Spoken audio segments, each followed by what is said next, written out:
Mic கேட்குது இல்லையா? நேற்று மாதிரி இல்லை.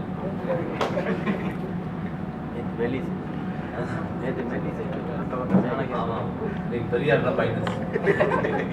தோழர் சொல்றாரு வெள்ளி சொல்லி வச்சுட்டாங்கன்னு. வெள்ளிசையா? வெள்ளி சொல்லி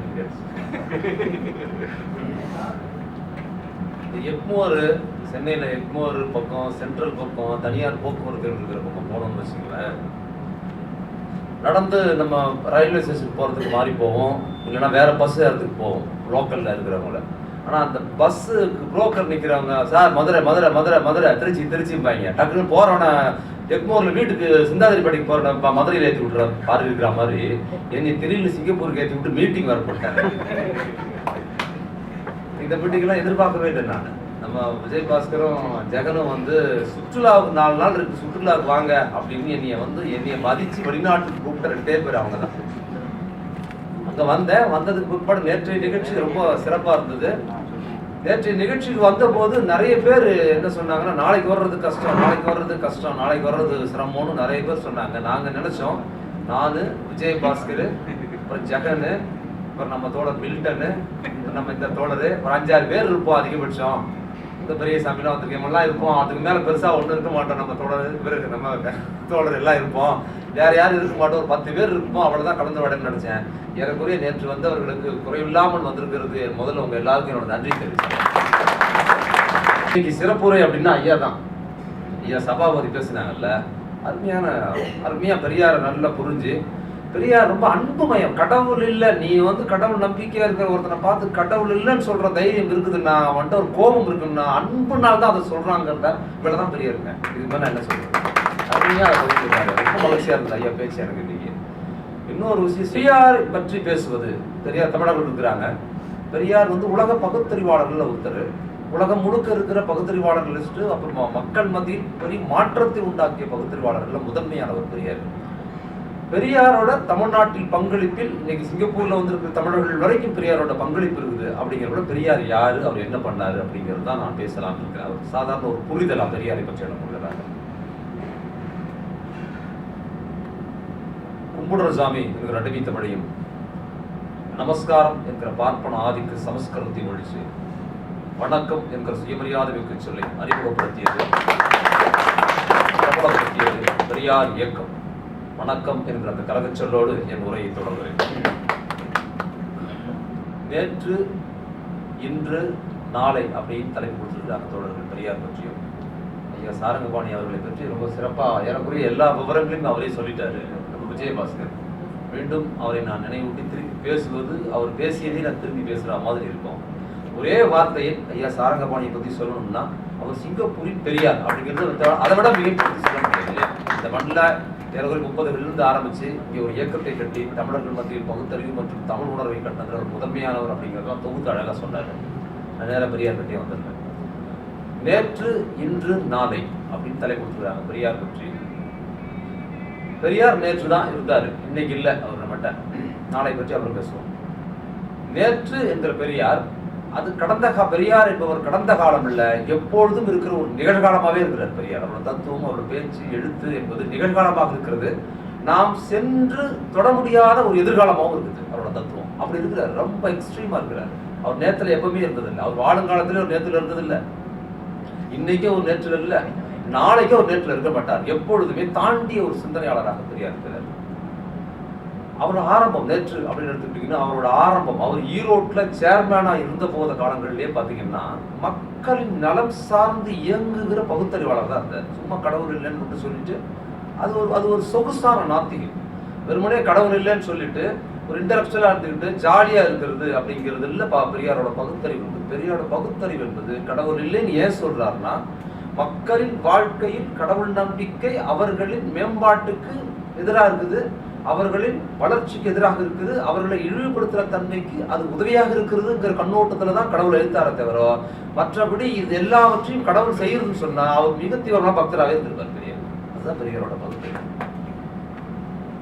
அது மட்டும் இல்ல, ஈரோட்டில் அவர் பதவியில் இருந்த போது சின்ன சின்ன விஷயங்கள்ல பகுத்தறிவு சார்ந்த விஷயங்களை செஞ்ச போது கூட என்ன பண்றாருன்னா, நகர மக்களுக்கு நன்மை செய்வது, அங்க இருக்கிற எளிய மக்களுக்கு நன்மை செய்வது, வர்த்தக வணிகர் சங்கத்தில் முக்கிய பிரமுகராக இருக்கும்போது கூட அங்க வந்து பார்ப்பனர் அல்லாத மக்களுக்கு நன்மை அப்படிங்கிற அடிப்படையில் போகும்போது இப்படிதான் அவர் இயங்குறாரு கொஞ்சம் கொஞ்சமா வந்து. அதுக்கப்புறம் காங்கிரஸ்ல போய் சேர்றாரு. காங்கிரஸ்ல சேர்றதுக்கு முன்னால ஐயாவுக்கு வந்து ஏறக்குறைய 28 29 பதவிகள் இருக்கிறாரு. ஈரோடுக்கே அவர் தான் ராஜா, பெரிய பணக்காரர். 28 29 பதவிகள் இருக்குது. அப்போ சேர்மன் மட்டுமில்ல, வெள்ளக்காரர்கள் மத்தியிலும் பெரிய செல்வாக்கு பெற்றவராக இருக்கிறாரு. இந்த பக்கத்துல பாத்தீங்கன்னா அவருக்கு நிறைய பதவிகள் எதிர்காலத்துல ஒரு பெரியவர்களை கொண்டு போறதுக்கான எல்லா முயற்சிகளும் இருக்குது. எல்லாம் இருக்கிற நேரத்தில் ராஜாஜியின் தொடர்பு கிடைக்குது பெரியாருக்கு. ராஜாஜியின் தொடர்பு கிடைத்த போது பெரியார் என்பவர் காங்கிரஸுக்கு போனோம் அப்படிங்கிற எண்ணம் வருது. ஏன் காங்கிரஸுக்கு போனோம்னு பெரியாருக்கு என்ன வருது அப்படின்னு பாத்தீங்கன்னா, மக்கள் பணியை அரசியல் களத்துக்கு போய் செஞ்சோம்னா இன்னும் விரிவாக செய்யலாம். இங்க தாழ்த்தப்பட்ட பிற்படுத்தப்பட்ட மக்கள் கல்வி வேலை வாய்ப்பு எதுவுமே இல்லாம மிக பின்தங்கி இருக்கிறார்கள். செல்வந்தர்கள் கூட வசதி இல்லாமல், வசதியா இருக்கிறவங்க கூட கல்வி இல்லை. அப்ப இதுக்கு என்ன பண்ண, அரசியல் ரீதியாக நாம ஏதாவது செய்ய முடியும் போது காங்கிரஸ் குள்ளார போய் செய்யலாம் அப்படிங்கிற நோக்கத்துக்காக பெரியார் ராஜாஜியின் அழைப்பை ஏற்று காங்கிரஸுக்கு போறார். பெரியார் காங்கிரஸுக்கு போவதற்கு பின்னணி இது மக்களுக்கு ஏதாவது அரசியல் ரீதியா செய்ய முடியுங்கிறதுக்காக போறாரு. ஆனா ராஜாஜி பெரியாரை காங்கிரஸ்குள்ள கூப்பிட்டதுக்கு அவருக்கு வேற ஒரு நோக்கம் இருந்திருக்கு இல்லையா. அவர் பெரியார் மாதிரி இல்லை இல்லையா, அவர் பெரியார் நேரத்தில் இருந்தவர். ஆனா அவர் ஏன் பெரியாரை கூப்பிட்டாரு அப்படின்னு ஒரு கேள்வி இருக்கு.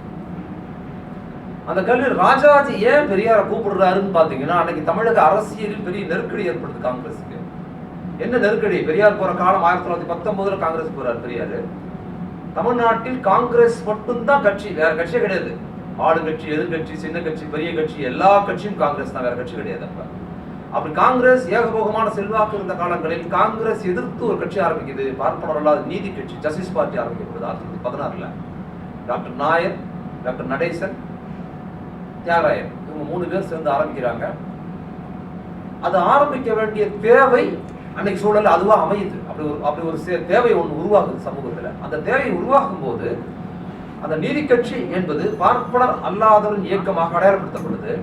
அப்படி ஒரு கட்சி ஆரம்பிக்கப்பட்ட உடனேயே சரன் அதற்கான செல்வாக்கு பயங்கரமா கூடுது. நிறைய பேர் காங்கிரஸ்ல இருந்து வந்துடுறாங்க. குறிப்பா காங்கிரஸ் இருந்து வந்தவர் தான் நாயர், டிஎம் நாயர். டிஎம் நாயர்லாம் வந்து, டிஎம் நாயர் மாதிரியான தலைவர்கள் வந்து பெரியாருக்கு முன்னால ஒரு முன்னோடியாக ஒரு இருந்தார்னு சொல்லணும்னா டிஎம் நாயர் தான் சொல்ல முடியும். அப்படி ஒரு போர்க்குணம் டிஎம் நாயர் இருந்துச்சு. டிஎம் நாயர்கிட்ட வந்து அவர் வந்து வெறும் பார்ப்பனர் இல்லாத கண்ணோட்டம், இடஒதுக்கீடு மட்டும் இல்ல, பெரியார் கிட்ட இருந்த பகுத்தறிவு கண்ணோட்டம் அதற்கு முன்னாடி நாயர்கிட்ட தான் இருந்துச்சு. அவரோட பேச்செல்லாம் அப்படிதான் இருக்கும். பழைய ஸ்பெட்டனோட ஸ்பீச், அவர் ஒரு சாதாரண எம்டி படித்த டாக்டர், வெள்ளக்காரனுக்கு வைத்தியம் பார்க்கிறவர், இயற்புடைய போர்க்குணம் உள்ள ஒரு தலைவராக அவர் இருந்தார். அவங்கள தான் கட்டமைக்கிறாங்க. அவரை பத்தி ஒரு குறிப்பு சொல்லணும்.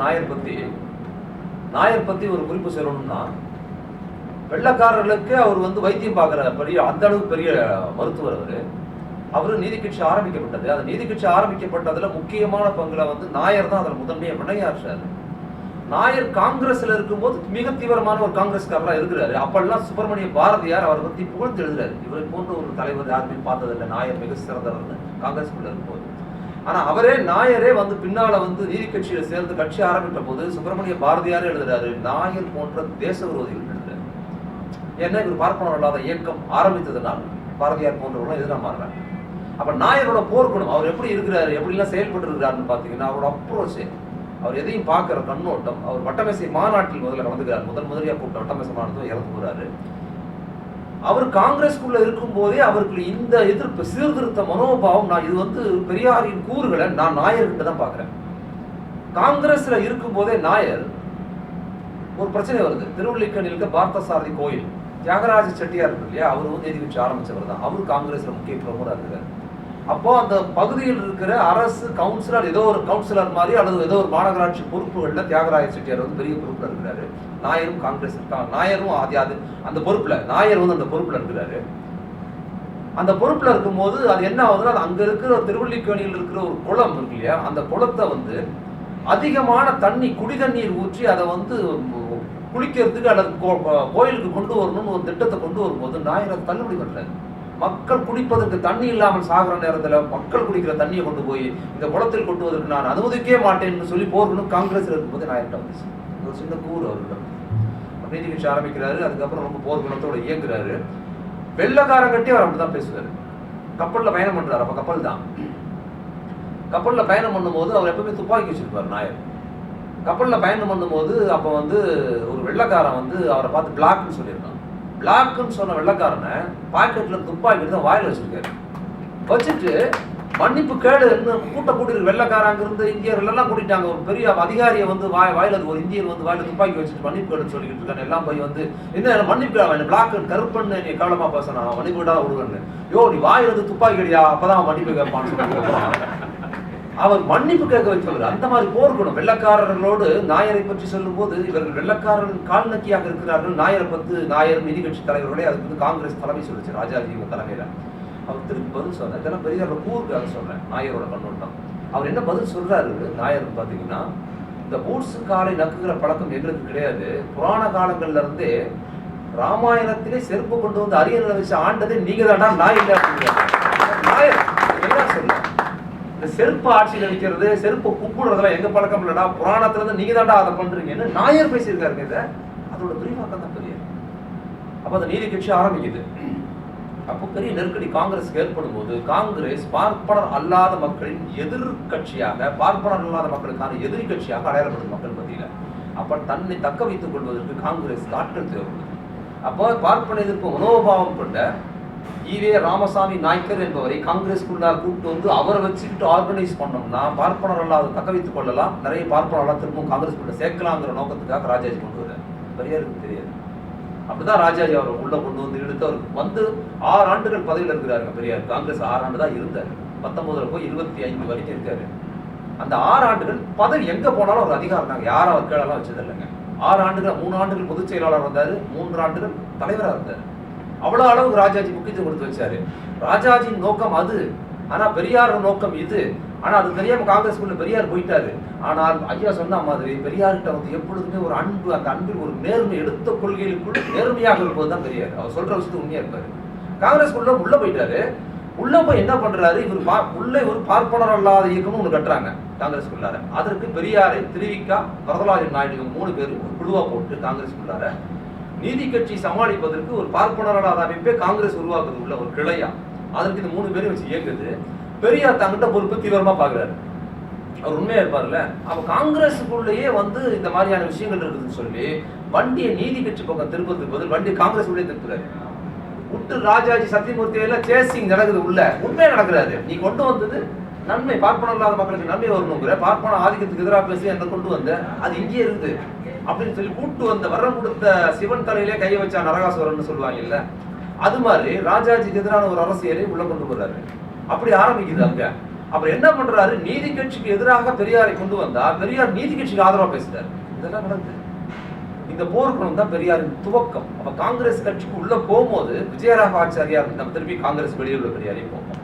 காங்கிரஸ்க்குள்ள போற ராஜாஜி கூப்பிடுறாரு, பெரியார் உள்ள காங்கிரஸ் கூப்பிடுறாங்க, போறதுக்கான சூழல் இருக்குது. அது வரைக்கும் பெரியாருக்கு முக்கியத்துவம் கொடுத்து பதவியில் கொடுத்துட்டு இருந்த சேலம் விஜயராகாச்சாரியார்னு ஒருத்தர், அவரும் ராஜகோபாலா ராஜகோபாலாச்சாரியார் நினைக்கிறேன்.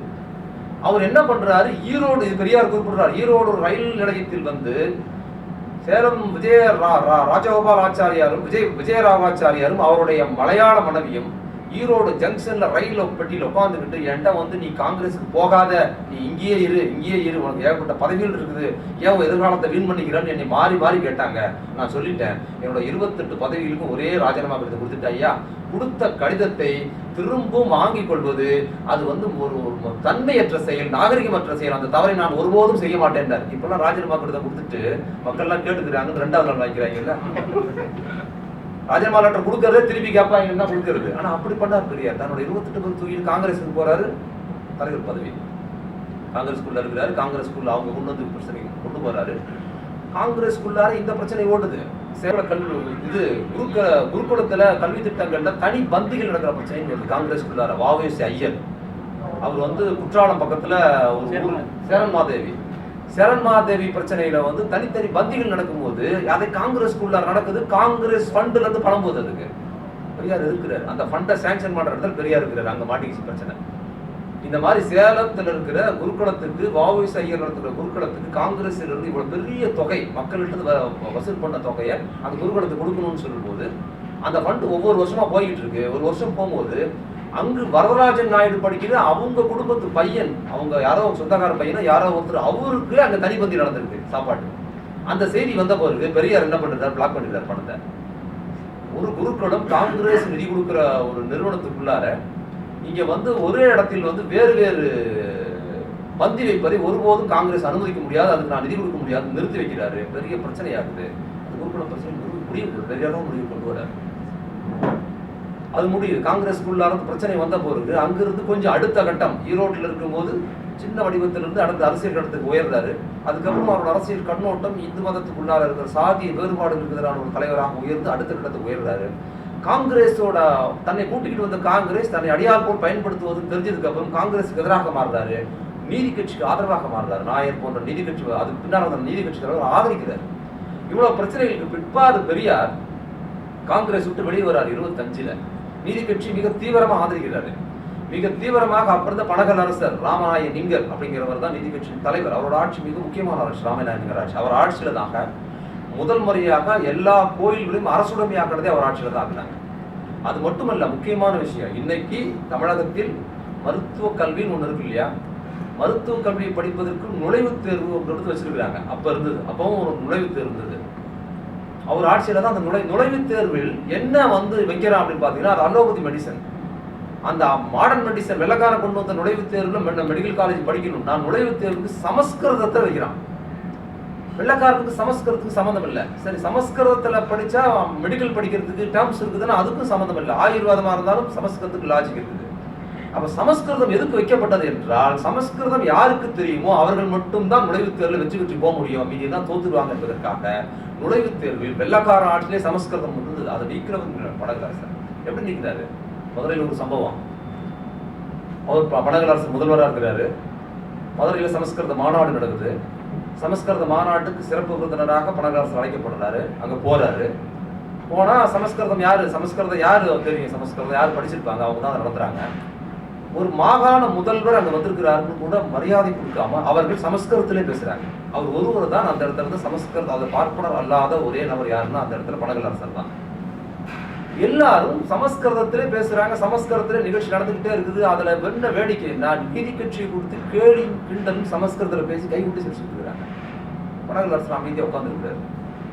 அதுக்கு பிற்பாடு அடுத்ததாக மாகாண முதல்வர் மரியாதைக்குரிய பனகலரசர் அவர்கள் பேசுவார் என்பதை மட்டும் தமிழ்ல சொல்றாங்க. அதுக்கப்புறம் பனகலரசர் வந்து நிற்கிறார் நடையில்.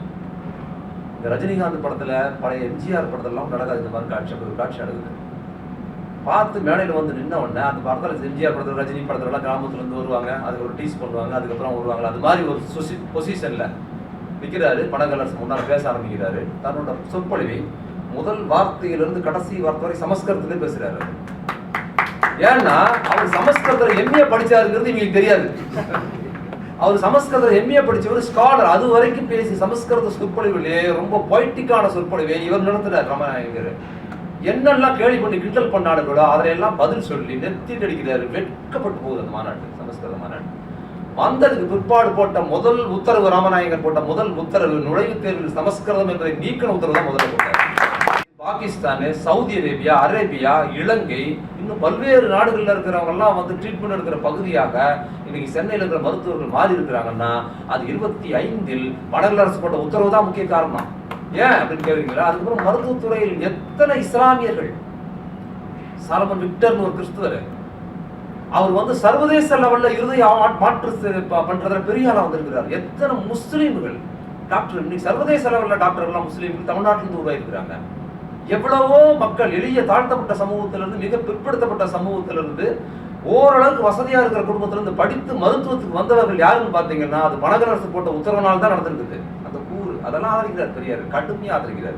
காங்கிரஸ் குள்ள இருந்து நடந்ததெல்லாம். காங்கிரஸ் எதிர்கட்சியான நீதி கட்சியை காங்கிரஸ் கட்சியில் இருக்கிற பெரியார் காங்கிரஸ் கட்சிக்கு எதிராகவும் எதிர்கட்சிக்கு ஆதரவாகவும் செயல்படுறாரு. ஏன்னா அவருக்கு கொள்கை தான் முக்கியம். பிரச்சனை ஓடுது. அப்புறம் அங்கிருந்து தூக்கிடா செய்வாரு. 6 ஆண்டுகள், 3 ஆண்டுகள் பொதுச் செயலாளர், 3 ஆண்டுகள் தலைவர் பதவியை ராஜினாமா கடைசி தூக்கி போட்டு வருவது போகாதே ராஜாஜி சத்தியமூர்த்தி அவர் போகவே சொல்லல. பெரியார் பார்ப்பனருக்கு காங்கிரஸ் குள்ள பேசுறாரு, நீதி கட்சிக்கு எதிராக பேச இயங்குறார் என்பது கூட அவரை கட்டம் கட்டியோ அவர் கட்சி விட்டு போக சொல்லி. இன்னொன்று சொல்லணும், வஉசி தமிழகத்தின் கடைசி சுதந்திர போராட்ட வீரர், தியாகினா வஉசி தான். அவருக்கு அது போல யாருமே கிடையாது. அவர் தன் வாழ்க்கை, தன் சொத்து, தன் குடும்பம் அனைத்தையும் சுதந்திர போராட்டத்துக்காக தியாகம் செய்து நடுத்தர நிற்கிறார். கப்பல் விட்ட அது விட்ட எல்லாம் பண்ணாரு. அடுத்த வேலை சோற்றுக்கு வசதி இல்லாத வக்கற்ற வாழ்க்கையா மாறி போகுது வாழ்க்கை. துயரம் தோன்று போகுது. என்னென்னமோ வேலையெல்லாம் பார்க்குறாரு, சென்னைக்கு வந்து தங்கி இருக்கிறாரு. அப்புறம் அவரோட அரசியல் வாழ்க்கை மீண்டும் காங்கிரஸ்குள்ள போகவே இல்லை இவங்க வந்ததுக்கு பிற்பாடு. அப்ப அந்த காங்கிரஸ்குள்ள சென்னை மாகாண சங்கம் தான் அதுல பார்ப்பனர் இல்லாத மக்கள்னு சொல்லி காங்கிரஸ்குள்ள அந்த சங்கத்துல பெரியாரு, வரதராஜ நாயுடு, திருவிக்கெல்லாம் இருக்கிறாங்க.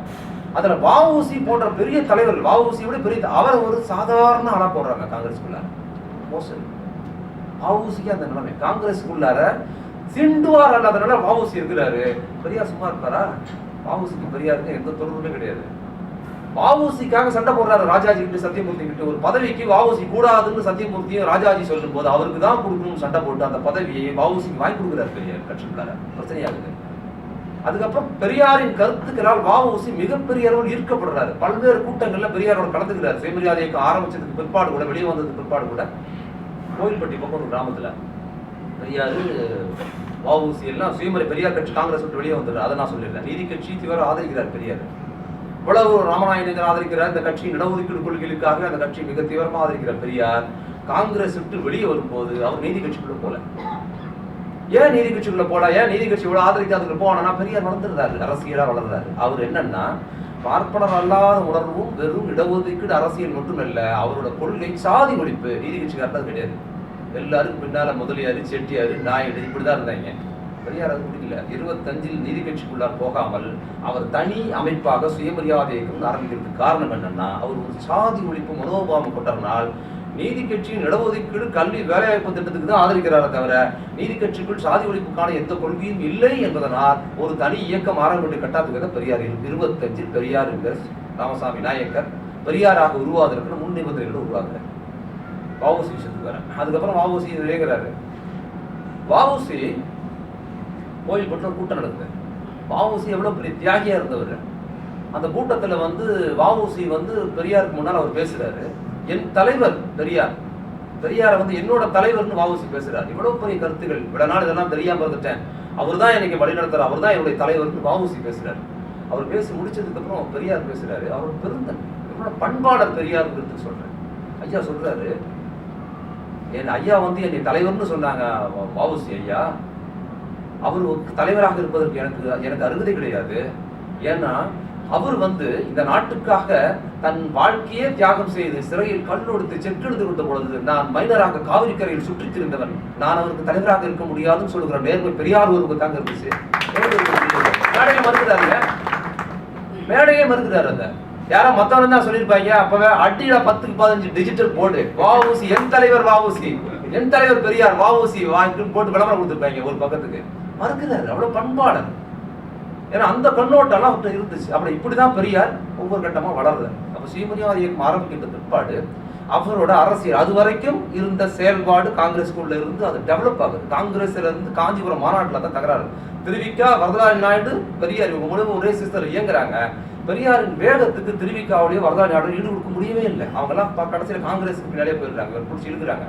யோ வந்தாவா வராட்டி போயாண்டு காங்கிரஸ் மாநாட்டில் அவங்க 2 பேரும் உதவி தெரிஞ்சு வெளியே வர்றாரு.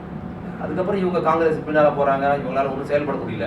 அந்த 3 பேரில் காங்கிரஸ்குள் பார்ப்பனர் இல்லாத இயக்கமாக உள்ளிருந்து செயல்பட்ட 3 பேரில் திருவிக்கா, வரதராஜ நாயுடு, பெரியார் என்கிற 3 பேரில் பெரியார் ஒருவரே ஒரு சூரியனாக உதயமாகி அதற்கு தமிழ்நாட்டுக்கு பெரிய மாற்றத்தை உருவாக்குறாங்க. திருவிக்கா, வரதராஜ காசு எல்லாம் போயிட்டாங்க. அப்படியே அவங்க இன்னொரு பக்கத்தில் காங்கிரஸ் அல்லது காங்கிரஸ்ல இருந்து வெளியே வந்து ஜாதி கண்ணோட்டம், ஏதோ ஒரு இந்து கண்ணோட்டம் அதுக்குள்ள கரைஞ்சி காணாமல் போயிட்டாங்க. தவிர பெரியார் ஒருத்தர் தான் நின்றார். ஏன்னா அவரோட போர்க்குணம், சாதிக்கு எதிரான அவரோட போர்க்குணம், அந்த குணம் அவங்ககிட்ட இல்லை.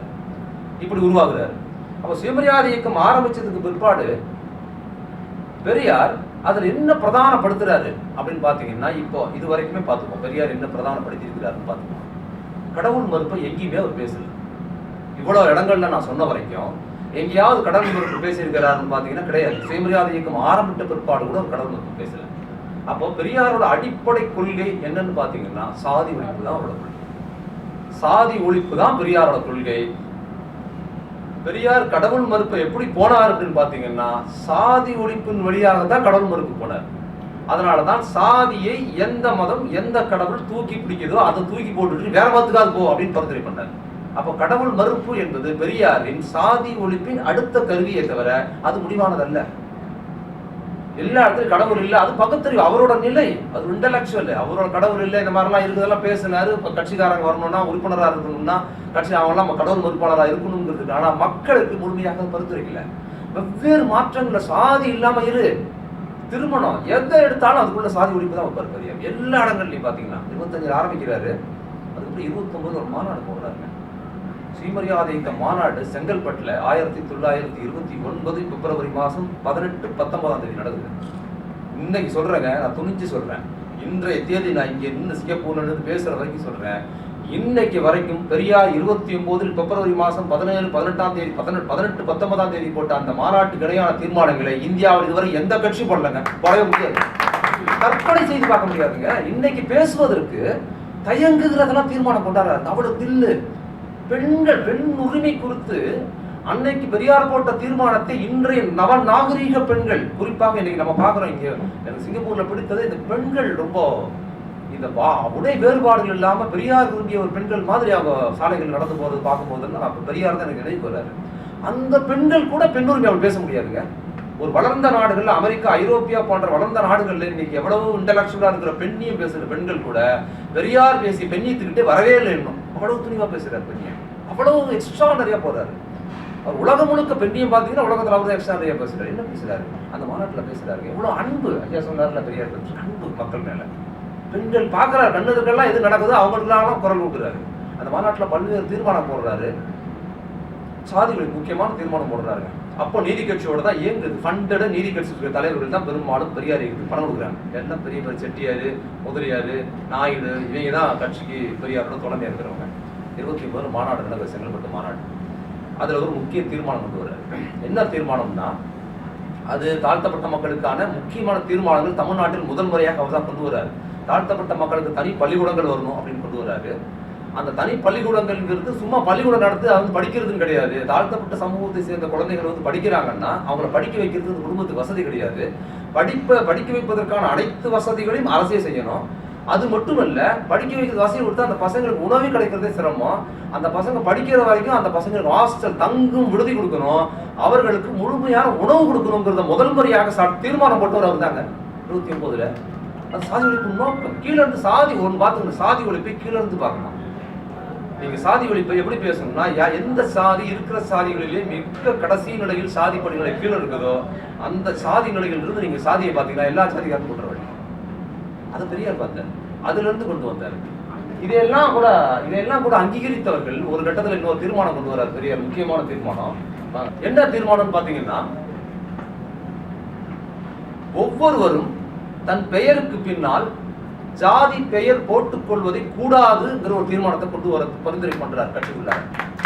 அது வரைக்கும் பெண்ணியம் சார்ந்து அதை சார்ந்து போட்டப்பெல்லாம் அமைதியா இருந்தாங்க. யாரு? ஃபண்டட் முதலியார்கள், செட்டியார்கள், நாயுடுக்கள், ராவுகள், இவங்கெல்லாம் பெரியார் இயக்கத்துக்கு பின்னால் இருக்கிறாங்க.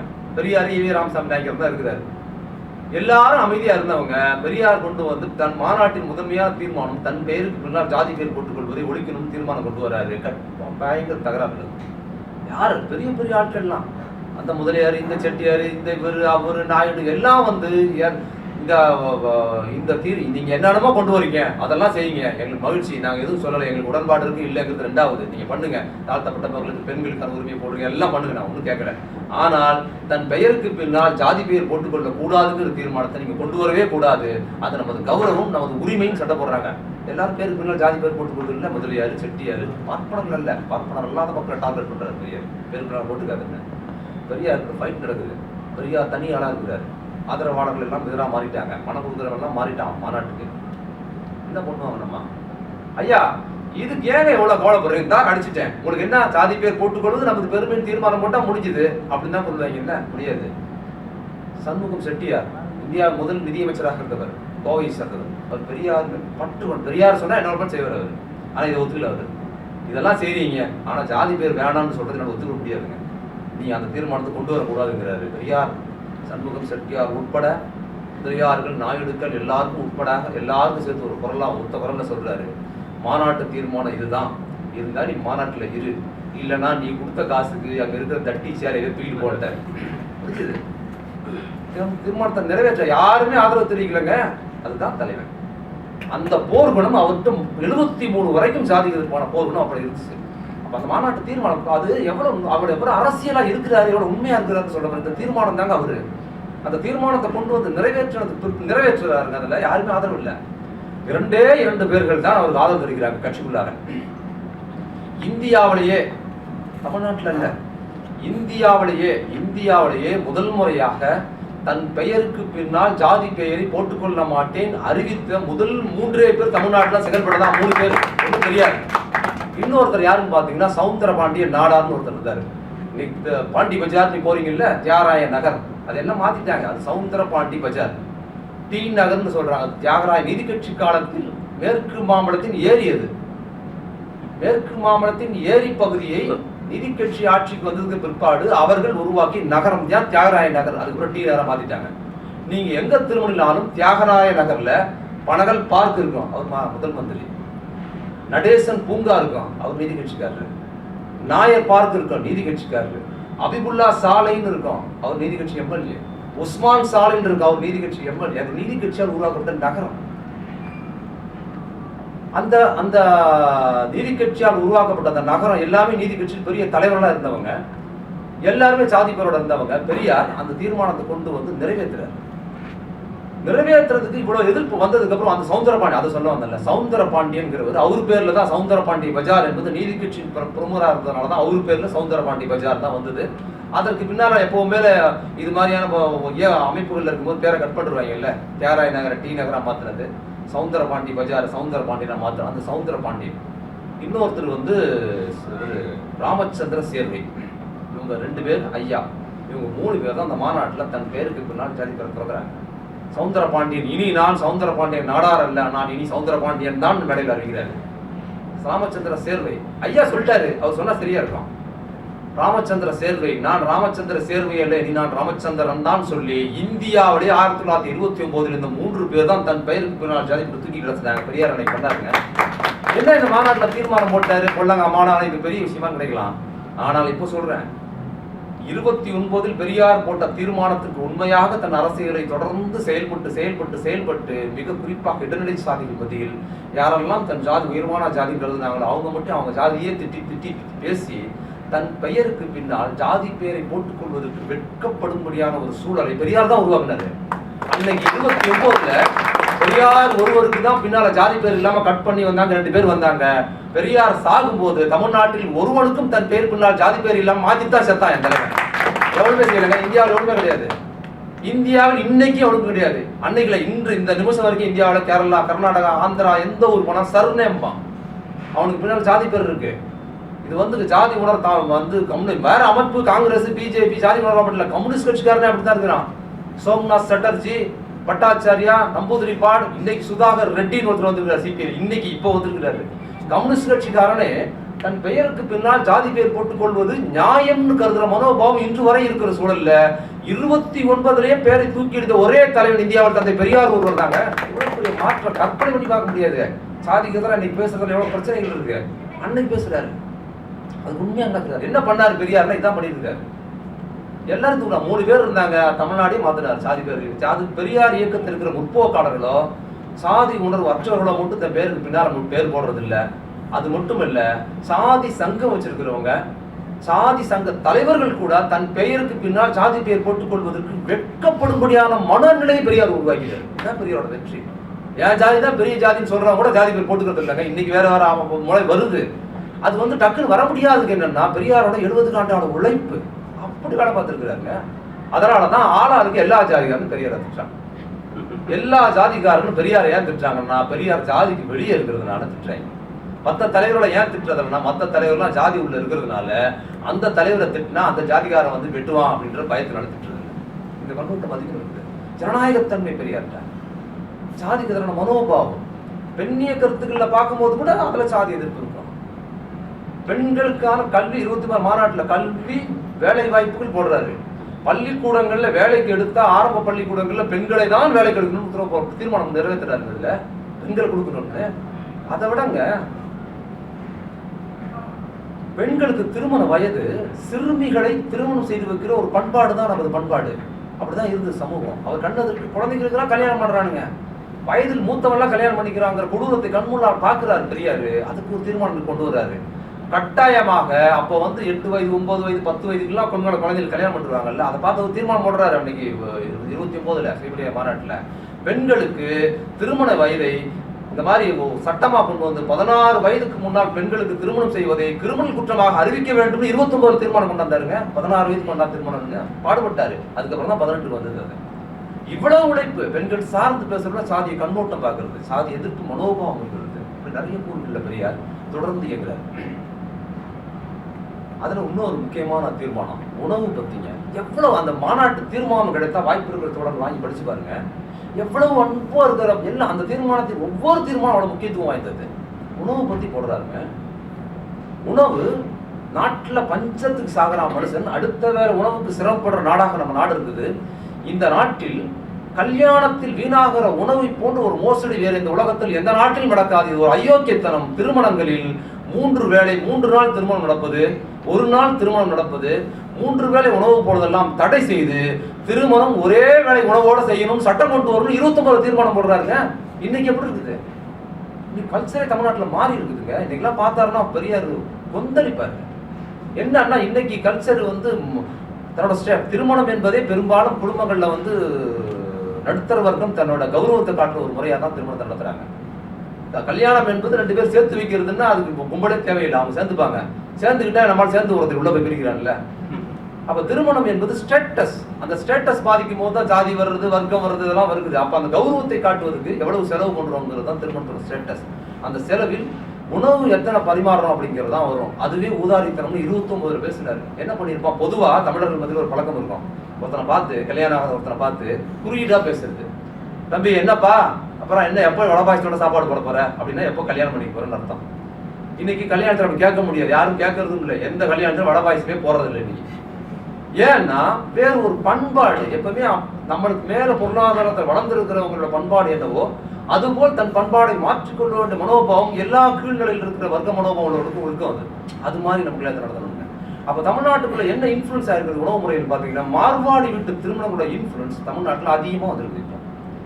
முதல்ல 4-5 பொரியல் வச்சு ஒரு பாயசம் வடை வச்சாலே ஊதாரித்தனம்ங்கிற முறையில மாறி இன்னைக்கு எத்தனை ஐட்டம் வைக்கிறான் தெரியுங்களாங்க. சாதாரண மிடில் கிளாஸ் கல்யாணத்துல மார்வாடி ஃபுட்டு.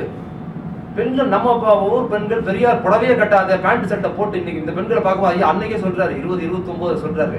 என்ன உடை அவ்வளவுதான். அதனால ஆம்பளோட பொம்பளோட போட்டா மாட்ட முடியாதா? ஆம்பளைக்கு பொம்பளைக்கு உட இருக்க கிராப் வெட்டிக்கிங்க.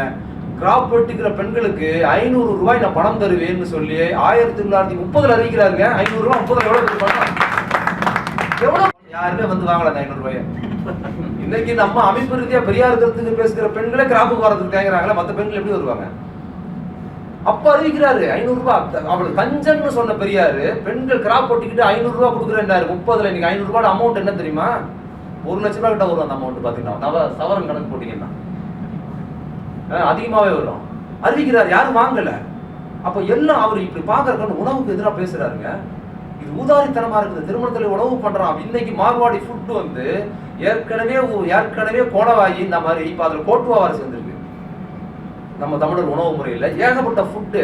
அதுல வெரைட்டி 2 கம்மியாச்சுன்னா அது மட்டமான கல்யாணம் நினைச்சிட போறான்னு கல்யாணத்தினாலே கடனாளியான சமூகம் தமிழ் சமூகம் இன்னும் கூடுதல் கடனாளி ஆகிற முறையாக மாறி இருக்குது. மோஸ்ட் இன்னைக்கு வந்திருக்கிற தோழர்கள் இங்க இந்த சிங்கப்பூருக்கு பிழைப்பு தேடி வந்திருக்கிற தோழர்கள் பெரும்பான்மையானவர் பாத்தீங்கன்னா தன் குடும்பத்தில் சகோதரிகளுக்கு திருமணம் செய்வதற்கு கடனை அடைப்பதற்கு வந்தவர்கள் தான் ஏராளமா இருப்பாங்க.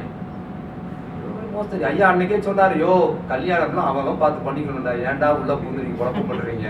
இவனுங்க பெண்ணடிமை பேணுவதால் ஆணுக்கு நஷ்டம் சொன்ன பொரிய தலைவர் வந்தாங்க. இவன் பொம்பளை அடைக்கடிக்கு வச்சுட்டா இவனுக்கு நன்மை நினைக்கிறான். டே நீ பொழுதன்னைக்கு செக்யூரிட்டி வேலை பாக்குறது இவனுக்கு நேரம் பத்தாதுடா.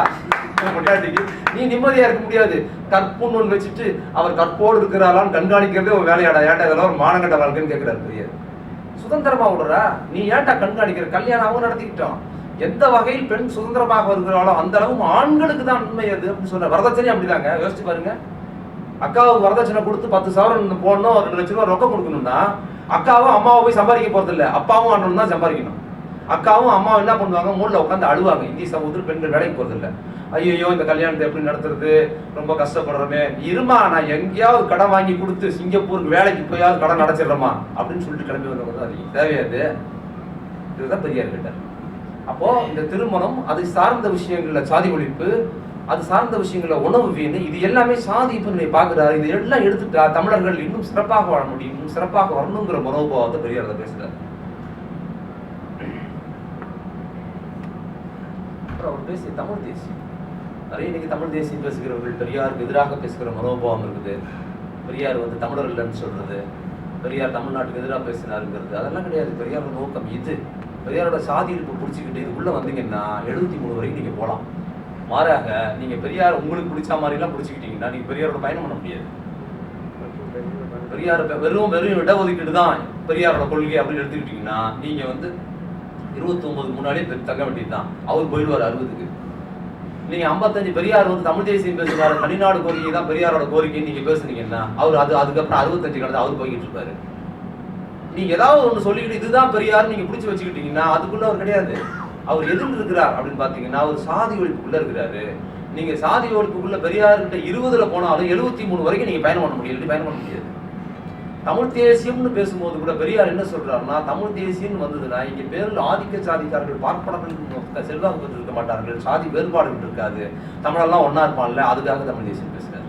அப்படி பேசிய 2வது மாசம் 3வது மாசத்துல அடுத்தது பேசுறாரு, சீனாவுக்கும் இந்தியாவுக்குமான சண்டை நடக்குது, இந்த சண்டையில சீனாக்காரன் எப்படியோ ஜெயிச்சிடணும்னு பேசுறாருங்க. தேச துரோகின்னு திட்டினானுங்க. என்ன ஏங்கன்னு கேட்டா, சீனாக்காரர்கிட்ட ஜாதி கிடையாது இல்ல, அவன் வந்தான்னா நம்ம ஊர் ஜாதி ஒழிப்பான்ல, வெள்ளாக்காரன் இருக்கும்போது பாதி ஜாதி ஒழிஞ்சுது, சீனாக்காரன் வந்தானா மீதி ஜாதி ஒழியும், எப்படியாவது சீனாக்காரன் ஜெயிக்கணும்னு பேசுறாருங்க. அனௌன்ஸ் பண்றாரு, என்ன பண்றீங்க பண்ணிக்கணும் பேசுறாருங்க.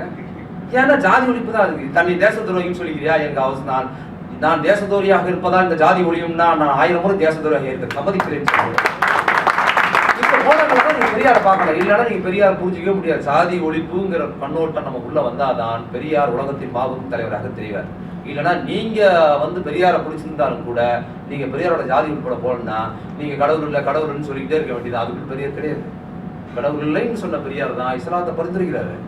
ஏன் பரிந்துரைக்கிறாரு? அவர் ரொம்ப லாஜிக்கலா பேசுறாருங்க, சைக்காலஜிக்கலா பேசுறாரு. ஒரு இடத்துல கடவுள் இல்லை கடவுள் இல்லைன்னு சொல்றேன் திடீர்னு என்று ஒரு தாழ்த்தப்பட்டவர் வந்து, ஐயா என்னால கடவுள் சாமியே என்னால கும்பிடாம இருக்க முடியாதுங்க, என்னால சாமி எல்லாம் கும்பிடாம இருக்க முடியாது, எனக்கு அப்படி அதுல இருந்து வெளியே எனக்கு தெரியாது, நீங்க என்ன சொன்னாலும் என்னால வர முடியாதுங்க, ஆனா எனக்கு தீண்டாமை கூடாதுங்க அப்படின்னு சொல்றாரு. என்கிட்ட என்ன பதில் சொல்ற, அவரே கேள்வி சொல்றாரு. இன்னும் சொல்றாரு, எவ்வளவு உண்மையா இருக்கிறாரு பாருங்க. சொல்லிட்டு சொல்றாரு, தன்னோட தத்துவத்தை கேள்விக்குட்படுத்துகிறார். என்னோட என்ன பதில் இருக்கு? அது மட்டும் இல்லாம நீ கடவுளெல்லாம் விட்டு நாத்திக்கிறாவா உனக்கு தீண்டாமை ஒளிஞ்சிருன்னு சொல்றது அயோக்கியத்தனமான பதில். கடவுளை கும்பிடுற எல்லா பயிலுக்கும் தீண்டாமை இருக்காடான்னு கேட்கிறாரு பெரியார். இந்து மதத்துக்குள்ளாரே சாமி கும்பிடுற எல்லா பயிலுக்கும் தீண்டாமை இருக்கா? அப்ப அவன் மட்டும் கடவுளை விட்டுட்டு ஏன்டா தேமாய் விட்டு வரணும், இது மோசடி அப்படிங்கிறாரு பெரியாரே பேசுறாரு. கடவுள் மறுப்பு இல்லாத எல்லாரும் தீண்டாமை இருக்கிறானா? அப்ப கடவுள் நம்பிக்கை இல்லாம இருந்தா தீண்டாமை விட்டு வெளியே வரலாம்ங்கிறது பொய்யானது. அப்ப சொல்றாரு, ஆனா இதற்குள்ளார இருந்தா உனக்கு தீண்டாமை இருக்கும். உன் தற்காலிக நிவாரணத்துக்காக நீ இஸ்லாமியராக மாறிக்கொள், மாறினதுக்கு பிற்பாடு நீயா புரிஞ்சுக்கிட்டு வெளியே வா, அது உன்னோட விருப்பம் அப்படின்னு சொல்றாரு பெரியார். அதுதான் சொல்றாரு, நீ இங்க இருக்கும்போது ஏயின்னு கூப்பிட்டவன் காலையில உன்னை 9 மணிக்கு ஏயின்னு கூப்பிட்டவன் தாழ்த்தப்பட்டவரா இருக்கும்போது நீ மத்தியானத்துல பாயா மாற்றினா சாயங்காலம் 5 மணிக்கு உன்னை பாயின்னு கூப்பிடுவான்டார் பெரியார். காலையில ஏயின்னு கூப்பிட்டோம் பாயின்னு கூப்பிடுவாங்க, லாஜிக் இல்லை இருக்குது. கிறிஸ்துவத்துல பாத்தீங்கன்னா இந்த மாதிரி நாடாரு, ஒவ்வொருத்தர் பேருக்கு பின்னாடியும் சேவியர் நாடாரு, அந்த நாடாரு, ஆரோக்கியசாமி பிள்ளை, இப்படிலாம் பேர் இருக்குது. இஸ்லாத்துல அதுவும் நேரடியாக அடையாளங்கள் இல்லை என்பதை உடைத்து பேசுறாரு பெரியார். அப்படி நேரடியா இல்ல, தனித்தனி செக்ஷனா இல்ல, இஸ்லாமியர்களுக்குள்ள வேறுபாடு கிளாஸ் கேட்டகரிஸ் இருக்குது, உருது பேசுறவங்க தமிழ் பேசுறவங்க வேறுபாடுகள் இருக்குது. நேரடியான இந்து அடையாள சாதி வேறுபாடு அதுக்குள்ள இல்ல, மாறிக்க அப்படின்னு தற்காலிகமா சொல்றேன். அப்படி நான் சொல்லும் போது இஸ்லாத்துக்குள் பெண்ணடிமைத்தனம் இருக்கிறது, இது நியாயமா என்று கேள்வி கேட்பதே ஒரு அயோக்கியத்தனமான கேள்வின்னு அடுத்து ஒண்ணு சொல்றேன். லாஜிக்கலா பேசுற சாதி ஒழிப்பு தான் நம்ம முதன்மைப்படுத்துறாரு. அங்க போறாரு, அதை பாக்குறாரு, அது தமக்கு தேவையா இல்லையாங்கிறது அடுத்த கட்டம். அவரோட தேவை சாதி ஒழிக்கணும். இப்படிதான் எல்லா கூறுகளிலும் சாதி எதிர்ப்பு மனோபாவம் தான் பெரியாரோட மனோபாவம். அவரோட பொது பண்பு இதெல்லாம் பேசுறாருல்ல. எவ்வளவு பெரிய எதிரியாக யாருக்கு எதிராக அரசியல் பேசினாலும் தனிப்பட்ட முறையில் அவர்கள் மீது அவர் கொண்டிருந்த அன்பு, தன் தோழமையான இயக்க தோழர்கள் மீது என்ன அன்பு கொண்டிருந்தாரோ அந்த அன்புக்கு குறைவில்லாமல் ராஜாஜி மேல அன்பு வச்சிருக்காரு. குளக்கல்வி திட்டம் சேரன் மாதேவியில கொண்டு வந்தாருல வாவிஸ் ஐயர், அவருக்கு எதிராக போராட்டம் பண்ணி காங்கிரஸ் உண்டில்லன் பண்ணி ஐயர் ஒரு சாதி வரியா இருக்கிறாருன்னு சொல்லி அவரை அம்பலப்படுத்தி அந்த குருகுல கல்வி சீல் வச்சிருக்காரு பெரியார். அந்த அளவுக்கு போராடி அவரும் செத்து போறாருங்க. செத்து போறப்போ எழுதுறாருங்க. இது எவ்வளவு உண்மையா எப்படி ஃபீல் பண்ற அந்த ஐயர் செத்துட்டாரு, ஐயர் செத்து போனது நமக்கு வருத்தமா இருக்கிறத விடவும் அவரோட பையன் அவனுக்கு யாருமே இல்லை பாவம், அவன் எவ்வளவு கஷ்டப்படுவான்னு எழுதுறாருங்க. இவ்வளவு மனிதாபனம் பாருங்க. அந்த பையன் ரொம்ப பரிதாபம். ஐயரோட பையன் வந்து தனி பையன், அவருக்கு அவரை விட்ட வேற ஆதரவு கிடையாது பாவம். அந்த பையனோட துயரம் அவர் ஒருத்தர் தான் எழுதுறாருங்க. எப்பவுமே செத்து போனவங்களை நினைச்சு செத்து போனவங்க காலம் செத்து போயிட்டாங்க, அவங்க கவலை இருக்கு. அவங்க கூட தான் பிரச்சனை. சாவு மரணம் என்பது செத்து போறவங்களுக்கு ஒரு பிரச்சனை கிடையாது, முடிஞ்சு போச்சு. அது ஒரு ஜடம். நேற்று வரை மனிதனாக இருந்த ஒரு பொருள் உயிர் போச்சுன்னா அது ஒரு அக்ரிணை. அவங்கள பத்தி கவலைப்பட, அவங்க போயிட்டாங்களே கவலைப்படுறவங்களுக்கு கொடுத்த கவலை தான் ஒரு மரணத்தின் கவலையா இருக்க முடியும். அது பெரியார்ட்ட இருக்குது. அந்த பையன் என்ன பண்ணுவான் அப்படின்னு பேசுறாரு. ராஜாஜி மேல அவன் அன்பு இருக்கிறார். ராஜாஜிக்கு எதிராக போராட்டம் நடத்துறாரு. இன்னொரு பக்கத்துல ராஜாஜி ஐயா மருத்துவமனையில அனுமதிக்கப்பட்டிருக்கும் போது யாரோ ஒரு தோழர், நம்ம தோழர் ஐயாவை பார்க்கும் போது அவர் வீட்டுல இருந்து ஒரு பசு நெய் கொண்டு போய் ஐயா கிட்ட கொடுக்குறாரு, மருத்துவமனையில சாப்பிடுங்க. அதை வாங்கிக்கிட்டு பெரியாரு கார்ல வீட்டுக்கு போகும்போது சொல்றாரு ஓட்டுநர்கிட்ட, போகும்போது ராஜாஜி வீட்டு வழியா போங்க, அவர் இந்த பசு நெய் விரும்பி சாப்பிடுவாரு, அவர் வீட்டுல கொடுத்துட்டு போலாங்க. அது கொடுத்துட்டு மறுநாள் ராஜாஜிக்கு எதிரான போராட்டம். அது ஒரு அன்பு. அரசியல் உணர்வு என்பது வேறு, தனி மனித அன்பு என்பது வேறு என்பதை புரிந்து கொண்டிருக்கிறார். இன்னொரு விஷயம், தனிப்பட்ட முறையில் ஒரு அதிகாரத்தில் இருக்கிறவங்க அல்லது ஆதிக்க சாதி சேர்ந்தவர்கள் தனக்கு நண்பராக ஆயிட்டாங்கன்னா தன்னோட கொள்கையை ஓரம் கட்டி வச்சுட்டு அவர்களுக்கு ஆதரவாக பேசுற மனோபாவம் தான் இன்னைக்கு இருக்குது. பெரியார் அது கிடையவே கிடையாது. பெரியார் அப்படி இருக்கணும், நாம் இருக்க வேண்டிய அவசியம் பெரியாருக்கு இல்லவே இல்லை. காங்கிரஸ் வெளியில இருக்கும்போது 28 பதவிகளை வாங்கி கொடுத்தது சேலம் விஜயராம ஆச்சாரியாருங்கிற அவர் ஒரு பார்ப்பன சமூகத்தை சேர்ந்தவர். காங்கிரஸில் பெரிய பதவி கொடுத்து அவரை பெரிய அளவில் கொண்டு போறேன்னு கூப்பிட்டது ராஜாஜி. எந்த வகையில் ராஜாஜி அவருக்கு எதிராக இல்லை. எல்லா வகையிலும் பார்ப்பனர்கள் பெரியாருக்கு உதவி செஞ்சுட்டு தான் இருந்தாங்க தனிப்பட்ட முறையில். ஆனால் சமூக ரீதியாக இந்த சாதி கண்ணோட்டம் எப்படி இருக்குதுன்னு தான் இயங்கினாரா தவிர தன்னோட லாப நஷ்டத்தை பேசுனதே கிடையாது. பெரியாரோட சாதி போர்க்கணும். அதே மாதிரி ஒரு முறை விருதுநகர் பக்கம் ஐயா பேசுறாரு மேடையில. இது பட்டுக்கோட்டை அழகிரி பதிவு உள்ள செய்தி. ஐயா பேசிட்டு இருக்கிறாரு மேடையில. பேசிக்கிட்டு இருக்கும்போது ஐயா அது மாதிரி கடவுள் மறுப்பு, சாதி எதிர்ப்பு, இதெல்லாம் விருதுநகர் போன்ற சாதி உணர்வுகள் மிக தீவிரமாக இப்பவே அப்படிதான் இருக்குது. அப்ப எப்படி இருந்திருக்கோம், சாதிக்கு எதிராக பேசுறாரு. பேசும்போது அந்த கூட்டத்துல இருந்து ஒருத்தர் நல்ல போதை பட்டுக்கோட்டை அடக்கம் பெரிய வீச்சர்கள் எடுத்துக்கிட்டு மேட்ட ஐயா பேசுற இடத்துக்கு உட்காந்து பேசி எவ்வளவு தைரியமானவராக இருந்திருக்காரு பாருங்க. இந்த கூட்டத்துல யாராவது எனக்கு எதிராக வன்முறை பண்றீங்கன்னா நான் பாஸ்போர்ட் டிக்கெட் எடுக்காம இந்தியா போயிடுவேன், அட்டை விட்டா போதும்னு ஒருத்தர் வீச்சர்களோட ஐயா உட்காந்து பேசிக்கிட்டு இருக்காரு. மேடையில ஏறி வீச்சர்களோட ஐயா விட்ட வந்தோடனே ஐயா அப்படியே ஜாக்கி சான் ஸ்டைல பிளாக் பண்ணிருக்காரு. அவனை பிளாக் பண்ணி அப்படி சுத்தி பக்கத்துல உட்கார வச்சுட்டாரு. பட்டுக்கோட்டை அழகிரி எழுதுறாரு. பட்டுக்கோட்டை அழகிரி ஜாக்கி சான் பத்திலாம் எழுதல, அப்பதான் ஜாக்கி சான் கிடையாது.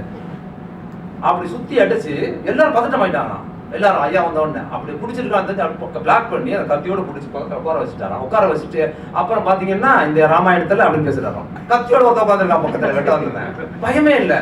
எல்லாம் ஏன் பக்கத்துல உட்கார வச்சாருன்னா அவருக்கு ஏற்பாடு செய்த கூட்டம் எந்த வகையில் தடங்கலாக பெரியார் எந்த கூட்டத்துக்கு போனாருங்க, அவர் ஏற்பாடு ஒருத்தன் நம்மளை வச்சு கூட்டம் போடுறான். நம்ம தோழர்கள் தான் பெரிய டாடா பிர்லா கோயங்கா நாட்டுக்கூட செட்டியார் போன்ற பெரியார்கள் பொதுக்கூட்டம் போடுவாங்க. அவரை வச்சு ஊர்ல கிராமத்துல சாதாரண அங்க இருக்கிற ஒரு பிற்படுத்தப்பட்ட தாழ்த்தப்பட்ட சமுதாயத்தை சேர்ந்தவர்கள் தன்னால் முடிந்த வச்சு தான் போடுவாங்க.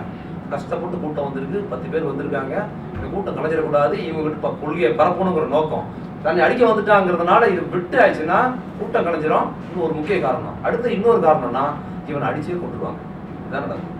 2 மனிதாபிமானம். தன்னை கொல்ல வந்தவனை கூட மடைக்கு பக்கத்துல உட்கார வச்சு அதுக்கப்புறம் 2 மணி நேரம் பேசினாராம். பேசி முடிச்சதுக்கு பிற்பாடு, அதோட இல்லை அந்த பெரியாரு, பேசி முடிச்சதுக்கு பிற்பாடு அந்த கத்தி எடுத்து வெட்ட வந்தவனை தன்னோட கார்ல ஏத்திக்கிட்டு ஊருக்கு வெளியே போய் பல கிலோமீட்டர் தொலைவி நடு ரோட்ல இறக்கி விட்டு போயிருக்காரு. ஏன்னா ஊர்ல விட்டா அடிச்சு கொண்டுருவாங்க, கொள்ள வரையில் இருக்காங்களா தொண்டர்கள்லாம் பக்கத்துல விட்டுருன்னு. ஐயா ஏன் தெரியும் சொல்லி கொண்டு அவ்வளவு பெரிய மனிதாக்கள் தன்னை கொல்ல வந்தவன். ஏன்னா அவருக்கு தன்னை செருப்பால் வச்சு அவ்வளவு பெருசா கருதுறது இல்லை, நான் கருத்து போறீங்க. அது இன்னொரு செருப்பு விடுன்னு சொன்னார்ல, செருப்பால் அடிச்சு அது ஒரு பிரச்சனையே கிடையாது. நான் வழக்கமா கூட்டங்களை சொல்றது, ஐயாவுக்கு தன் மதிப்பே கிடையாது. பெரியார் சுயமரியாதை குறித்து அதிகம் பேசிய பெரியார், தமிழர்களின் சுயமரியாதை குறித்து அதிகம் பேசிய பெரியாருக்கு சுயமரியாதை கிடையாதுங்க. அதனாலதான் யார் அடிச்சாலும் வாங்கிப்பாரு, யார் என்ன திட்டினாலும் வாங்கிப்பாரு, செருப்பால் அடித்தால் பொருட்படுத்துவதில்லை. அது அவர் பிரச்சனையே இல்லை. பொது வாழ்க்கைக்கு வந்து விட்டால் மான அவமானம் பார்க்க கூடாதுன்னு சொன்ன ஒரே தலைவர் அவர் தான். அந்த மான அவமானம் இது மாதிரியான தனக்கு முன் முக்கியத்துவம் இருக்கா, தன்னை மதிக்கிறானா, தன்னை திட்டுறானா, தன்னை செருப்பால் அடிக்கிறானா பொருட்படுத்தக்கூடாது, பொது வாழ்க்கை இதெல்லாம் சந்திக்கணும்னு சொன்னாரு. அதுக்கு பின்னால் அந்த அரசியல் கட்சி தலைவர்கள்லாம் இதை எப்படி புரிஞ்சுக்கிட்டாங்க, பொது வாழ்க்கை வந்து மான அவமானம் பார்க்கக்கூடாது, எப்படியாவது நல்லா சம்பாதிச்சு நல்லா செட்டில் ஆகிடணும், அது இப்படி புரிஞ்சுக்கிட்டாங்க ரிவாசல் எல்லாரும். அப்படி அர்ப்பணி போட வாழ்ந்தவர். இது எல்லாமே என்னன்னா மக்களை ஐயா சொன்ன மாதிரி மக்கள் மீது பேருன்னு அவருக்கு மாத்திட்டேன். இன்னைக்கு வந்துட்டு 2 பேர் கிடைச்சிட்டாங்கன்னா பெரிய ஐயா 2000 பேர் 3000 பேர்லாம் வருவாங்களாம். அப்போ ஐயா பேசும்போது கூட்டம் அதுலயும் 3 மணி நேரம் 4 மணி நேரம் பேசுவாராம். யாருமே வரல. அந்த கிராமத்துல புதுசா ஒரு கிராமத்துக்கு போறாருன்னா 3 பேர் தான் இருக்கிறாங்கன்னா 3 பேர் தான் முதல் நாள் வருவாங்களாம். அந்த மாதிரி கிராமம்னா ஒரு வாரம் தங்கி வரான் ஊர்ல. 3 பேரை பார்த்து 3 மணி நேரம் பேசுவாராம். குழந்தை விடலாம் வச்சு பேசிக்கிட்டே இருப்பாராம். 3 நாளா ஒரு கிழமை நம்ம ஊர்ல வந்து பேசுறான். அப்படி என்ன தாண்டா பேசுறான்னு 3வது நாள் ஊரே வந்துருமா. எவ்வளவு உழைப்புங்க. தலையெடுத்தாங்க அந்த ஆளுக்கு. வர்க்க நிலையில் பணக்காரன், ஈரோட்ல பெரிய பணக்காரன் அந்த ஆளு தான். சாதி நிலையில் பார்ப்பனருக்கு அடுத்த நிலையில் உள்ளவர். ஒரு வாழ்க்கை எளிய உழைக்கும் மக்களின் வாழ்க்கையை கடைசி வரைக்கும் வாழ்ந்தாங்க. உணவுல அவருக்கு வந்து பெரியார் உணவு பத்தி சொல்லா. பெரியாருக்கு 2 வகை உணவு தாங்க பிடிக்கும் பெரியார். ஒண்ணு பிடித்த உணவு, இன்னொன்று ரொம்ப பிடிச்ச உணவு. அவருக்கு பிடிக்காத உணவு எதுவுமே கிடையாது. பழைய சோறுல இருந்து பிரியாணி வரைக்கும் கொடுத்தா மனிதர்கள் சாப்பிடுகிற எல்லா சீனர்கள் மத்தியில ஒரு உணவு முறை எவ்வளவு அழகா இருக்கு பாத்தீங்களா? அழகா இருக்கு. எல்லாம் சத்துணவா இருக்கா? சாப்பிட்டு பாரு, நல்லா இருக்கு. நான் வந்து 2 நாளா சீன உணவு தான் தேடி தேடி சாப்பிடுறேன் நண்பர்கள் மூலமா. ஏன்னா பெரியார் சொல்றாரு, மனிதன் பகுத்தறிவாளனா இருக்கிறான். வாழ்க்கைக்கு உணவை பற்றி பேசுறாரு. தமிழர்கள் உணவை கண்ட பண்ணி பேசுறாரு. என்னடா சாப்பிடுறீங்க உணவு முறை சொல்லிட்டு சொல்றாரு. என்ன உணவு முறை இருக்கு? என்னடா விவசாயம் பண்ணிக்கிட்டு இருக்காங்க ஊர்ல? என்னடா விவசாயம் நடக்குது விவசாயத்துல? ஏன்டா வாழை மரத்தை எல்லாம் பயிரிட்டு இருக்கான், வாழைக்காய் எல்லாம் பயிரிடுறான், வாழைப்பழம் பயிரிடுறான். இதெல்லாம் என்னடா தண்ணிக்கு பஞ்சமாக இருக்கிற தேசத்தில் வாழை மரத்தை பயிரிடுறது எவ்வளவு ஐயத்தம் பேசுறாருங்க. சரி, அதாவது வாழைப்பழம் கொடுக்குது அதை சொல்றாருன்னு பரவாயில்லன்னு எடுத்துக்கலாங்க. ஒரு அது சொல்றாரு. சரி, அதாவது கரும்பும் வாழைப்பழத்தை கொடுக்குது அதை சாப்பிடுற, அதுக்கு பதில் நெல்லை பயிரிட்டா பல பேர் பட்னி ஆறுவான், பசி ஆறுவான்டா, அதுக்கு ஏன்டா வாழைப்பழத்தை பயிரிட்டு இருக்கிற? சரி, அதாவது வாழைப்பழம் கொடுக்குது, எப்படியாவது போலாம் துடைக்கலாம். ஆனா வெறும் வாழையார மட்டும் கொடுக்குற வாழைப்பழத்தை வளர்க்குறான்னா இந்த மாதிரி அயோக்கிய போய் உலகத்தில் எங்கேயாவது இருப்பானான்னு கேட்கிறார். இது சாதிய மனோபாவம்ங்கிறார் பெரியார். உன் சாதி புத்தி. இலையில் சாப்பிடுவதே சாதி உணர்வு. உலகத்தில் எங்கேயும் கிடையாது இலையில் சாப்பிடுறது.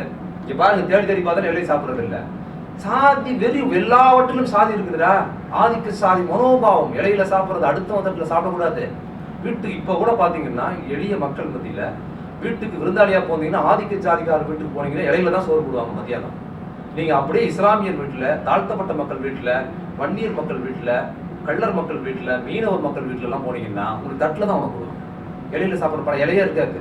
நீங்க அப்படியே வந்து பார்ப்பனர், முதலியார், பிள்ளை மாதிரி உங்க வீட்டுக்கு போனீங்கன்னா இலையில தான் சோறு போடுவாங்க. இந்த சாதி படிக்க கொஸ்டின் பண்றாரு பெரியார். இதெல்லாம் ஐயோ தடை பண்ணுங்க. இந்த விவசாயத்தெல்லாம் யாரை கட்டுங்கடா? சரி, என்ன விவசாயம் எல்லாம் பண்ணாதீங்கடா. ஆடு மாடு வளர்த்து மாட்டுக்கறி சாப்பிடுங்கடா. மடையங்களா அப்பதான் மூட வளர்ந்து பேசுற ஒரே தலைவர் வந்துட்டாங்க. மாட்டுக்கறி தீண்டாமை உணவின் குறியீடாக இருக்கிற இந்தியாவில், தமிழகத்தில் உலகம் முழுக்குங்க அசைவம்னா முதன்மையான உணவு மாட்டுக்கறி தாங்க.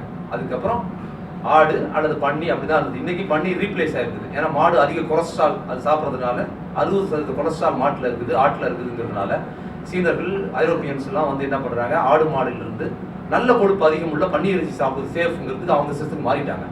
நம்ம ஊர் இன்னும் மாட்டுக்கறியே வரலீங்க. இன்னும் ஆட்டுக்கறி கோழிக்கறியே சேர்த்து சாப்பிடுங்க. இதுக்கு என்ன சாதி மனோபாவம் சொல்றாரு பெரியார். மாட்டுக்கறி சாப்பிடுங்க. வெள்ளக்காரனை பாத்தியா புது புது பொருளா கண்டுபிடிக்கிறான். அது எதுனால மாட்டுக்கறி சாப்பிட்டு தான் கண்டுபிடிக்கிறாங்க. அப்போ உணவில் கூட சாதி எதிர்ப்பு மனோபாவம் பாக்குறாரு. வாழை மரத்தை வளர்க்கறதுக்குலாம் திட்டுறாருங்க. சாதி புத்திங்க இதெல்லாம் உங்களுக்கு அதிர்ச்சியா இருக்கும். ஆமா இல்ல? யோசிச்சு பார்த்தா இவ்வளவு நுட்பமா உணவில் இருந்து எல்லா விஷயங்களையும் பெரியார் நோண்டி நோண்டி பார்க்கிறார். சாதி எதிர்ப்பு மனோபாவம் என்பது அவர்கிட்ட அப்படிதான் இருக்குது. அவருடைய ஜனநாயக தன்மை பெரியார்ட்ட முதல்ல சொன்ன மாதிரி ராஜாஜி உள்ள பேசுறது மட்டும் இல்ல, கட்சிக்குள்ளே ஒரு ஜனநாயக தன்மை. 30களில் கட்சியில பெரியார் இருக்கும்போது பெரியாருக்கு எதிராக கட்சிக்குள்ள பெரிய பிரச்சனை ஓடுது. ஜீவானந்தம் போன்றவர்கள் பெரியார் நீதி கட்சி கிட்ட கைகூலியா போயிட்டாரு, காசு வாங்கிட்டாரு, கருங்காலி ஆகிட்டாருன்னு கட்சிக்குள்ள இருந்துகிட்டே பேசுறாருங்க.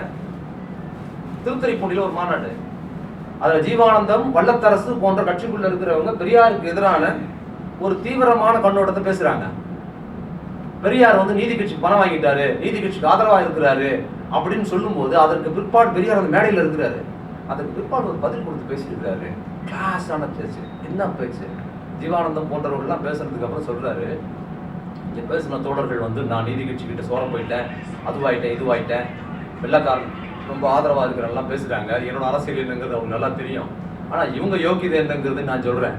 இதே ஜீவானந்தம் அவர்கள் பகத்சிங் புத்தகத்தை மொழிபெயர்த்த போது அவரு ஜெயிலுக்கு போயிடுவாருன்னு பயந்துக்கிட்டு அதற்காக ஜெயிலுக்கு போனது நானும் எங்க அண்ணனும் தான். அவரு போல சொல்ற இந்த கட்சியில இருக்குமாங்க. ஒரு விஷயத்த வேற ஒருத்தர் செஞ்சதுக்காக தலைவர் செஞ்சா தலைவர் போய் வேற ஒருத்தான் போவான். இங்க தலைவர் கீழே ஒருத்தர் செஞ்சதுக்கு தலைவரே ஜெயிலுக்கு போயிருக்காரு.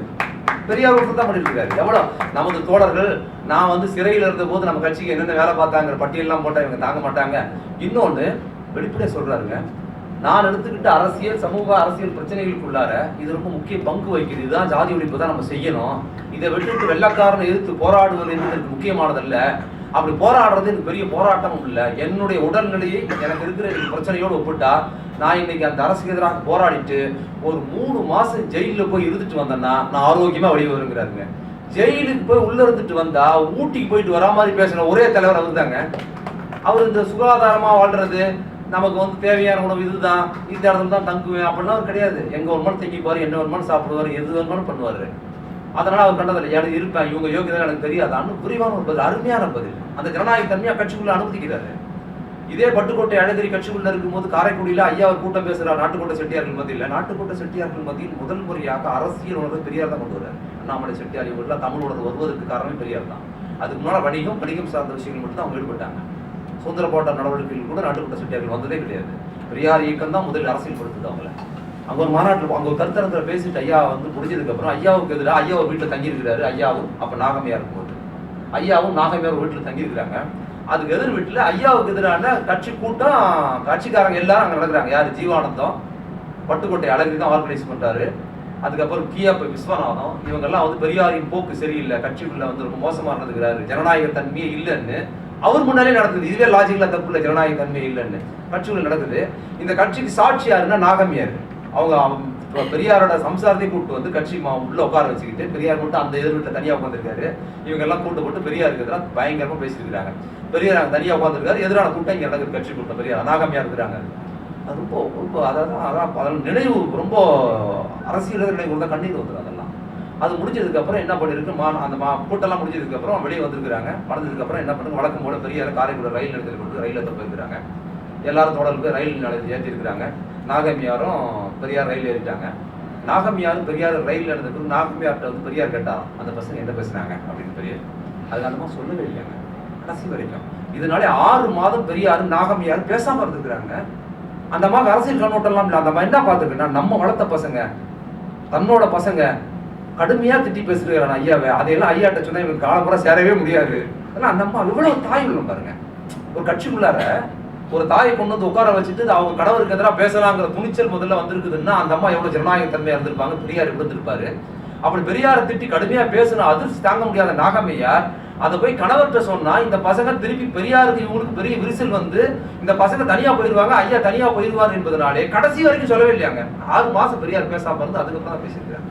இவ்வளவு அன்பா ஒரு குடும்பம் போல், ஒரு கொள்கையாளர்களை தன் குடும்பம் போல், தன் குழந்தைகள் போல்லாம் இருக்கிறார் பெரியார். பெரியாரோட ஆளுமை அடையாளம் இந்த தனி கேள்வி பதில்னு சொன்னோம். அதுக்கு நேரம் இருக்காரு இருக்கு.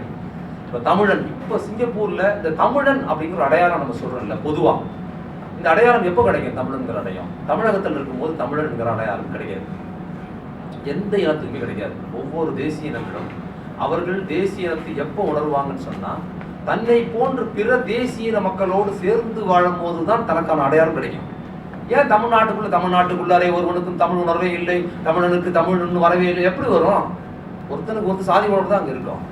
நீ இன்னொரு தமிழனை சாதியா பார்ப்பது போல் உன்னை இன்னொரு தமிழ் சாதியாக பார்ப்பான். ஏன்னா ஒவ்வொரு தமிழுக்கும் ஒரு தனித்தனி சாதி இருப்பதனால் தமிழ் உணர்வுங்கிறது வரல. அப்ப தமிழ் உணர்வுங்கிறது எங்க வரும் அப்படின்னு பாத்தீங்கன்னா, பிற இப்ப நம்ம கேரளா இது தமிழகத்திலே எடுத்துங்க, தமிழகத்திலே பிற மொழிக்காரர்கள் அங்க இருக்கிறாங்க நிறைய பேர். மலையாளிகள் நிறைய டீ கடை வச்சிருக்காங்க. கேரளாவில் மலையாளிகளுக்கு தனித்தனி சாதி, நாயர் இருக்கிறாங்க, நம்பூதிரி இருக்கிறாங்க, புலையர் இருக்கிறாங்க, வேற வேற சாதிகள் இருக்கிறது, மேனன் அது இதெல்லாம் இருக்கிறாங்க. ஆனா தமிழகத்தில் ஒருத்தர் வந்துட்டாருன்னா நம்ம அவங்களை சாதியா பாக்குறோமா? மலையாளி. அப்ப தேசிய இனத்தை நாம எப்படி அங்கீகரிக்கிறோம்? ஒரு தேசிய இனத்தை பாத்தீங்கன்னா, அவன் வேறு மொழி பேசுகிறவன் பெரும்பான்மையான மக்கள் மொழி பேசுகிற பகுதிக்குள் வரும்போது அவனை சாதியா பாக்குற மனோபாவம் இந்தியாவிலே கிடையாது, தேசிய இனமா தான் அங்கீகரிப்போம். அப்ப என்ன, தமிழ்நாட்டுக்குள்ளார ஒரு கர்நாடகத்துக்காரரோ ஒரு மலையாளம் பேசுறவரோ ஒரு ஹிந்திக்காரரோ வரும்போது இவன் சேட்டு, இவர் மலையாளி அப்படின்னு சொல்லுவது எப்படின்னா, அவர் தேசியத்தை தான் சுட்டி பேசுமே தவிர ஜாதியை சுட்ட மாட்டோம். அப்ப தேசிய அடையாளம் எங்க வரும்னா, தமிழர்கள் பெரும்பான்மையாக வாழாத பகுதிகளில் போய் வாழும் போதுதான் தமிழர்களுக்கு ஒரு தேசிய அடையாளம் கிடைக்கும். புலம்பெயர்ந்த தமிழர்கள் மத்தியில், அது இலங்கையிலிருந்து உலகம் முழுக்க புலம்பெயர்ந்த தமிழர்கள் மத்தியில் தமிழன் என்கிற உணர்வு எப்போ வரும்னா, தன்னை சுற்றி இருக்கிற மக்கள் வேறு இன மக்களாக இருக்கும் போதுதான் அவங்களுக்குள்ள தமிழன்கிற எண்ணம் வரும். சிங்கப்பூர்ல இருக்கிற மக்களுக்கு வரணும், வந்திருக்கும், அப்படிதான் வரும். இப்போ சும்மா வந்துருமா ஒருத்தர் தமிழ்நாட்டில் காலையில தூங்கி எழுந்து தமிழ்நாட்டில் இருந்த பிறகு தமிழை சொல்லிட்டு இருக்கோம், அதுக்கான சோர்ஸே கிடையாது. இது அறிவியல். அப்ப தமிழ் உணர்வு, புலம்பெயர்ந்த தமிழர்கள் மத்தியில் தமிழ் உணர்வு என்பது ஏன் அதிகமாக இருக்கிறதுனா, பிற இன மக்களோடு சேர்ந்து வாழும்போது தான் ஒவ்வொரு தேசிய இனமும் தன் தேசிய இனத்தை அடையாளம் இருக்கும். அதுதான் அவங்களை அடையாளப்படுத்தும். இங்க இருக்கிற பிற இன மக்கள் வந்து நம்மளை எப்படி பார்ப்பாங்கன்னா தமிழர்கள் அப்படின்னு அவங்க சுற்றுறாங்க நம்மள. அதுதான் முக்கியம். நம்ம உணர்றோங்கிறத விடவும் பிறர் நம்மளை பார்க்கும்போது தமிழன் அவங்க ஐடென்டிஃபை பண்ணுவதனால் நம்மளோட தமிழ் இனம் கூடுதலாக வருது. அப்போ இந்த தமிழர் ஒற்றுமை என்பதை ஒவ்வொரு ஊர்கள்லையும் எந்த நாடுகளில் இருந்தாலும் வேற எந்த மொழி மாநில பேசினாலும் அந்த தமிழன்கிற ஒற்றுமையை பிற இனங்களே அந்த ஒற்றுமையை உருவாக்குது. அப்ப அப்படி ஒரு இன ஒற்றுமையை இயல்பாக அறிவியல் ரீதியாக அரசியல் ரீதியாக புறக்காரணங்கள் உருவாக்கும் போது அதை பேணி பாதுகாத்து அடுத்த கட்டத்துக்கு கொண்டு போகிற அரசியல் தான் புலம்பெயர்ந்த தமிழர்களுக்கு தேவை. அந்த உணர்வு என்னன்னா மற்ற தேசிய இனங்களோடு சேர்ந்து சமமாக வாழ்வது, அவர்கள் எப்படி இருக்கிறாங்களோ அதுபோல் நாமும் நாகரிகமாக படித்து இருப்பது போன்ற அந்த உணர்வுக்கு தமிழன்ங்கிற ஒட்டுமொத்த உணர்வு வரணும். அதுதான் பெரியார் விரும்பினார். அப்போ மற்ற தேசிய இனங்களை தமிழன்கிற அடையாளம் கொடுக்கிறது. நாம் தமிழர்களாக இயங்குகிறோமா என்கிற ஒரு கேள்வி நமக்குள் இருக்கிறது. நாம இங்க வந்தாலும் எப்படி தமிழ்நாட்டுக்குள்ளார ஒரு தமிழர்னு நம்ம சொன்னாலும் ஒரு தமிழர் இன்னொரு தமிழர் என்பதற்காக பொண்ணு கொடுத்து பொண்ணு வாங்குறது இல்லை. தமிழ்நாட்டில் அப்படிதான் இருக்கிறாங்க. தமிழ்நாட்டில் அப்படி இருப்பது வந்து வேற இடங்கள் இல்லைங்கிறது நமக்கு தெரியுது.